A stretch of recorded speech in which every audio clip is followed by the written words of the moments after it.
গত ৮ অক্টোবর মানবতা বিরোধী অপরাধের অভিযোগে সাবেক ও বর্তমান ২৪ জন সেনা কর্মকর্তার বিরুদ্ধে গ্রেপ্তারি পরোয়ানা জারি করে আন্তর্জাতিক অপরাধ ট্রাইব্যুনাল।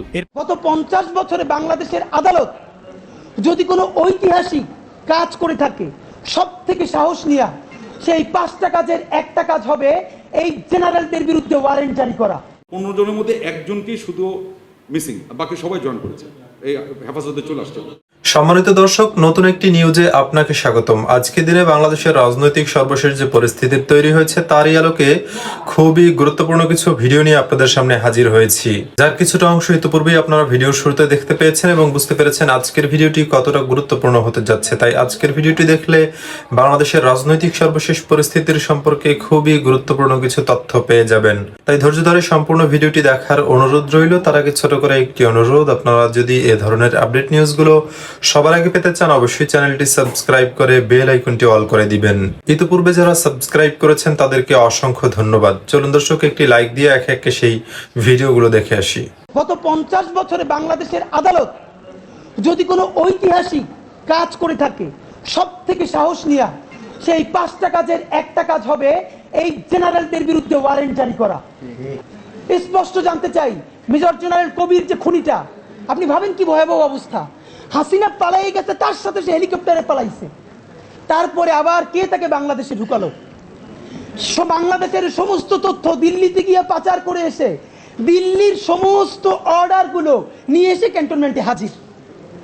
বাহ, আমরা অদ্ভুতভাবে খেয়াল করলাম এইরকম গুম কমিশনের ভয়াবহ মানে বলবার মতো না এইরকম একটা ডকুমেন্টারি আসার পরেও বাংলাদেশের প্রধান রাজনৈতিক দলগুলো, বিএনপি, জামাত ইসলামী, তাদের অফিসিয়াল ফেসবুক পেজে এই এজেন্সির বিরুদ্ধে, এই গণহত্যাকারীর একটা অংশ আর্মির, তাদের বিরুদ্ধে তার আমরা কোনো প্রতিবাদ দেখি নাই।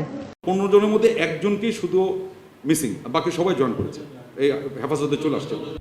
গত ৮ অক্টোবর মানবতা বিরোধী অপরাধের অভিযোগে সাবেক ও বর্তমান ২৪ জন সেনা কর্মকর্তার বিরুদ্ধে গ্রেপ্তারি পরোয়ানা জারি করে আন্তর্জাতিক অপরাধ ট্রাইব্যুনাল। এরপর থেকে সেনা সদস্যদের বিচারের মুখোমুখি করার বিষয়টি নিয়ে চলছে নানান আলোচনা। এদিকে অভিযুক্ত সেনা সদস্যদের মধ্যে ১৪ জনকে হেফাজতে নেওয়ার কথা জানিয়েছে সেনা সদর। শনিবার সেনা সদর আয়োজিত এক সংবাদ সম্মেলনে এই তথ্য জানানো হয়েছে। এর আগে আগামী ২১ অক্টোবরের মধ্যে অভিযুক্তদের গ্রেপ্তার করে ২২ অক্টোবর ট্রাইব্যুনালে হাজির করতে সংশ্লিষ্ট কর্তৃপক্ষকে নির্দেশ দেন আন্তর্জাতিক অপরাধ ট্রাইব্যুনাল। এসব নিয়ে সেনা সদরের সংবাদ সম্মেলনে মেজর জেনারেল মোহাম্মদ হাকিমুজ্জামান জানান, আন্তর্জাতিক অপরাধ ট্রাইব্যুনালের মামলায় অভিযুক্ত সদস্যদের বিষয়ে সেনাবাহিনীর আইন অনুযায়ী পদক্ষেপ নেওয়া হচ্ছে। হেফাজতে থাকা সেনা কর্মকর্তাদের ফ্যামিলি থেকে ডিসচার্জ করা হয়েছে। এই সেনা কর্মকর্তা জানান, যেসব কর্মকর্তার বিরুদ্ধে চার্জশিট দেওয়া হয়েছে তাদের মধ্যে ১৪ জন বর্তমানে সেনা হেফাজতে রয়েছেন। ৩টি মামলায় ২৫ জন সেনা কর্মকর্তাকে অভিযুক্ত করা হয়েছে। এদের মধ্যে অবসরে আছে ৯ জন, এলপিআর ১ জন, আর বর্তমানে কর্মরত রয়েছেন ১৫ জন। এই সেনা কর্মকর্তা আরও জানান, ৮ তারিখ চার্জশিট দাখিলের পর এলপিআর ও সার্ভিসে থাকা ১৬ জনকে সেনা সদরে সংযুক্ত করা হয়। তাদের ৯ অক্টোবরের মধ্যে সেনা সদরে আসার নির্দেশনা দেওয়া হয়। মেজর জেনারেল কবির আহমেদ ছাড়া বাকি ১৪ জন রেসপন্স করেছেন। সংবাদ সম্মেলনে জানানো হয়, গত মাসের ৫ থেকে ১১ অক্টোবর পর্যন্ত সেনাবাহিনীর প্রমোশন বোর্ডের কার্যক্রম চলাকালে মেজর জেনারেল থেকে ঊর্ধ্বতন কর্মকর্তারা একত্রিত ছিলেন। এই বোর্ড শেষে অনুষ্ঠিত হয় জেনারেল কনফারেন্স ও ফরমেশন কমান্ডার কনফারেন্স, যেখানে মোবাইল ফোন ব্যবহার নিষিদ্ধ ছিল।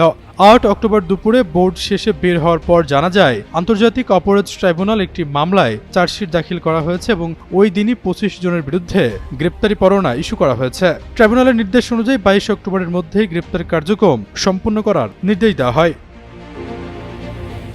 আশরাফুল ইসলাম, যুগান্তর নিউজ।